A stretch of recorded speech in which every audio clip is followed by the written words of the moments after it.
Hello beautiful people, thank you so much for clicking on this video. So I'm back with part 2 and we are continuing to look at how to get closer to God. If you have not watched part 1, I will link it for you in the description below so you can watch part 1 before watching part 2. And also just a disclaimer that this is just my opinion. It's just my opinion. You may agree, you may not agree, I don't know. Okay, so in part 1 I spent quite a bit of time explaining how we are made in the image of God and how we can consider ourselves to be God-like, as in we are similar to God. And I also explained that the more we realize this, the more we will see our power, and it will bring us closer to God because we will be able to see that we have the power.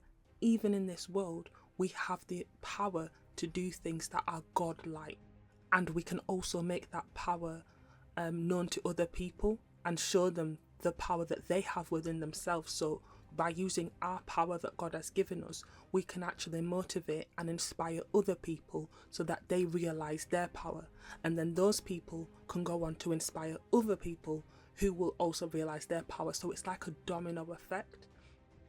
Okay, so I've been thinking about this point quite deeply and just really trying to make sense of my thoughts and stuff.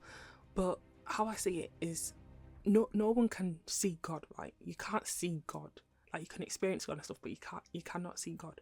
But what you can see is another human being. And I feel that's why God made us in his image, so that on this earth we can see him, we can see the image of him, even though we cannot see him directly. And the way that we see him is through another human being, which means that we are representatives of God on this earth. And if you want someone to get close to God, or if you yourself want to get close to God, you have to be able to get close to another human being in the form of humanity, and realizing that this person is the image of God. They were created in the image of God. But you see, not every human being realizes that they were created in that way, and they were created for that purpose, to be a representative of God on this earth. So really the point I'm making is that in order to get closer to God, we need to be able to see the humanity in other people. And the more you see the humanity in others, the closer you will get to God. This is because it will change the way that you relate with other people. Also, it will make you really aware and careful of your actions, because you realize that if you do something wrong to another person, you are really doing that wrong thing against the image of God, which is the closest you will get to God on this earth. You see, I don't know if I've explained it in the clearest way, but I hope someone will understand what I'm trying to say. Okay, so this is a related point, and it goes back again to being created in the image of God. And the point is, in order to get closer to God, I really do believe that you've got to be able to get closer to yourself. I feel like in society today, there's so much pressure to not be yourself and to not really love yourself, but to try and be different and not really be how you were created to be. But I do think that in order to get closer to God, you just get closer to yourself, and you realize that you're made in God's image. God has created you in the way that he's created you, and you should just be yourself, and you shouldn't try to be like other people. And you see, the more confident you become in just being yourself, the more you'll be able to achieve the purpose that God has destined for you, because you just be confident in being who you are, and you'll be confident in trying to follow the path that God has set out for you, rather than trying to follow the path of others. And you see, we all have our own path, and we all have our own journey. Okay, so my next point is that in order to get closer to God, you have to realize that there is value in community, and there is value in unity. So in the scripture, it says, "Where 2 or 3 are gathered, I will be there." This is clearly showing that when there is more than one person with a shared goal, a shared purpose, praying to God, trying their best to follow God right, God will be there.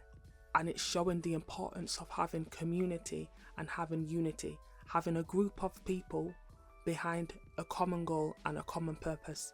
There is power in that. So if you're trying to get closer to God, really, the key is to build up your community and to have unity. And this is in every area. This could be in your family, or it could be in your friendship group, or it could literally be anywhere, but just understanding the value of community and unity. And you see, when there's community, when you have people, powerful people coming together behind a shared goal or a shared purpose, it's difficult for other things to get in the way, because you're so focused on God, you're so focused on your purpose, and you're so focused on achieving the goal that you set out to do. So this is why community is so important. And if you notice, places where there's not much community or unity, that's where evil can thrive, and that's where there's a lot of destruction. And you see, when there's lack of unity and when there's lack of community, it's very difficult to get close to God, because everybody's just doing their own thing. You're not united, you're not coming together, everybody's just doing what they want to do. And that's when people can become greedy, they can become hateful, and they'll become divisive. Okay, so my next point is opposition. And this just means that as you are on this journey getting closer to God and trying to get close to God, it is natural for there to be opposition. It is natural that you're maybe trying to change your life, you're trying for 2024, all the goals that you said you'll set for yourself. But then you find you're doing really well, and then all of a sudden something just comes. Maybe somebody makes a comment or says something mean, or you find yourself in some form of difficulty or challenge. But that is natural, because as you are trying to elevate and succeed in the world, it's only natural that there'll be another force saying no, you shouldn't succeed, no, you're gonna stay the same. But that shouldn't put you off.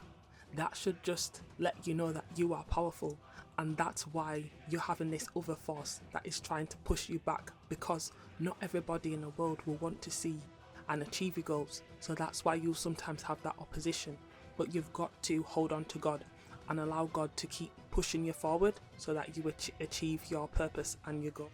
Okay, so the next point is actually to do with suffering.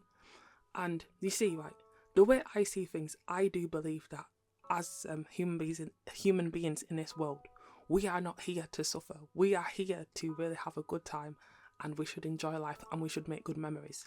But I have found, right, that when it comes to getting closer to God, sometimes suffering actually does bring you closer to God. I don't know why it is again, but suffering does bring you closer to God. And again, when you look at the scriptures, you see that folks that have really suffered on this earth, they have been close to God. And I think it's just because when you go through suffering, sometimes you actually don't have anybody to turn to. You are just by yourself. You just have you and God. And you realise when you do eventually get out of that difficult point, and you look back and you say, wow, I actually made it through this challenge or this suffering, you don't even realise how you did it. Because maybe in the physical, in the flesh, you felt tired, you felt weak, you didn't have any more energy left within you. But then you look back and you realise, oh, it was actually God that carried me through this difficult period or this difficult time. And that brings you closer to God, because you think, wow, God really got me through that difficult part in my life, or He really got me through this suffering. Yeah, I know that God is for me and God is not against me, you know? So that's why I say we are not here to suffer at all. We are here to have a good time. But inevitably, just living in this world, at some point we do experience suffering. And I just feel it's like a season. You have a season to laugh, you have a season of joy, but you also have a season of pain and suffering. But the thing is, in that time of pain and suffering, the key is to trust God. If you trust God in that period of pain and suffering, God will get you through it. Even if you sometimes feel like, oh, I can't get through it, God will actually get you through it. And that experience will be a testimony, because then you'll be like, oh, I went through this really bad period in my life, but I'm still here and I managed to get through it.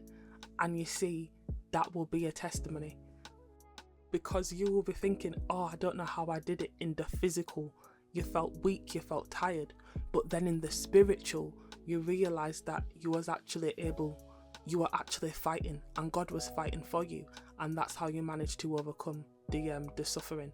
So really, this point is just to say, even if you're suffering, even if you're going through it, if you just hold on to God, you'll be able to get through. And that brings me nicely to the next point, which is blessings. You see, like when you get close to God, and as you get close to God, you will see that God will bless you, and you find that God will answer your prayers and things like that.